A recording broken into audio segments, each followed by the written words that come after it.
I'm just into other land right now because a really good friend of mine. Nobody we know, No, I'm nobody, sure. nobody, no. What really strikes me is not only the word building, but the quality of the relationships. There's certain poetry and describing the relationships between the people, which so much humanity, so much love. This is really what, for me, which fills the story in a special way. But how does it work as a writer? Is all the characters you think of, you flesh out in your head, and you interact with them, or are they around you, because it's so lively.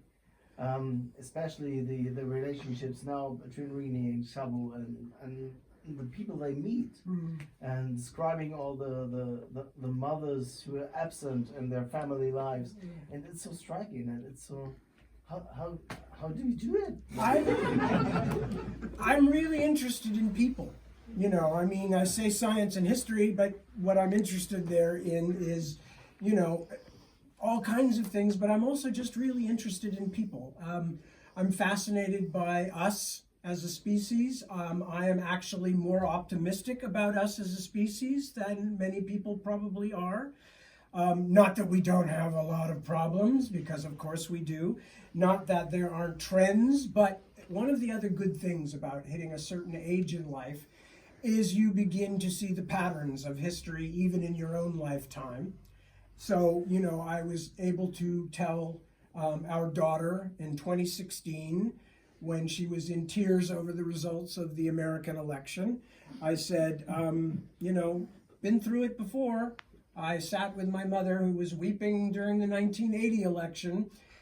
We survived that one. We'll survive this one. If we have to, we'll survive the next one too, you know, because people are pretty durable. Yes, we haven't lasted as long as, say, beetles or mosquitoes, but we have lasted a long time, and we have changed and evolved, and we can change and evolve ourselves. So that's the first part. I am really interested in people. As I mentioned earlier, I have also been surrounded by a lot of good people in my life. Believe me, I know that not everybody is good. But what fascinates me is not so much the way bad people treat other people, but what fascinates me is the strength and flexibility of human bonds, of the connections between us.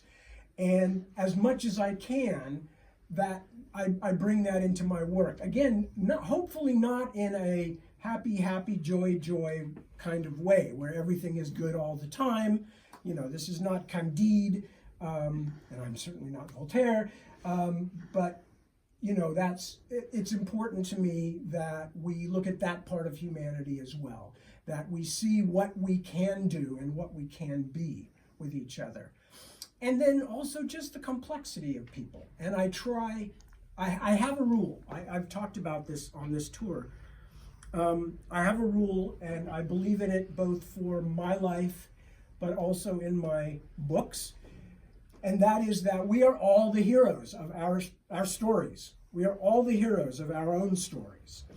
And that is how we see the world. Not necessarily hero in the sense of like going out to slay the dragon, but heroes in the sense we are at the center and we are doing the best we can in life.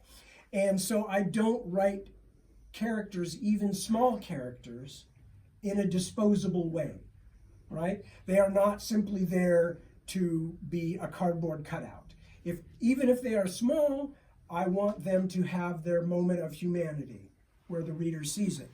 If they are what I call one of my focal point characters, ones that I use to tell the story and see through their eyes and understand their thoughts, then I want them to have their own story arc, just like the main characters do. I don't want to introduce a character and use them and then toss them away and we never find out what happens to them. No. Unfortunately, this is one of the reasons that my books are so goddamn long, is because every character practically has an arc of their own, and I will keep going back to them through the story, even if they are no longer serving a purpose for me, because I feel like I made them. I have a responsibility and a responsibility to the reader to tell them what happens to this character. How do they change? How do they have their life in which they are the center? So that's all I can really tell you. The rest is just instinct and what things that I liked when I was reading, a young person reading, when I was first drawn into books and they kind of set me afire, you know. I went, oh, this is more important almost than real life. What is kept in these books, the ideas, the heart that people are sharing in these books. So beyond that, I have no technical ways that I can say what I do, except just that I try to take them all very seriously.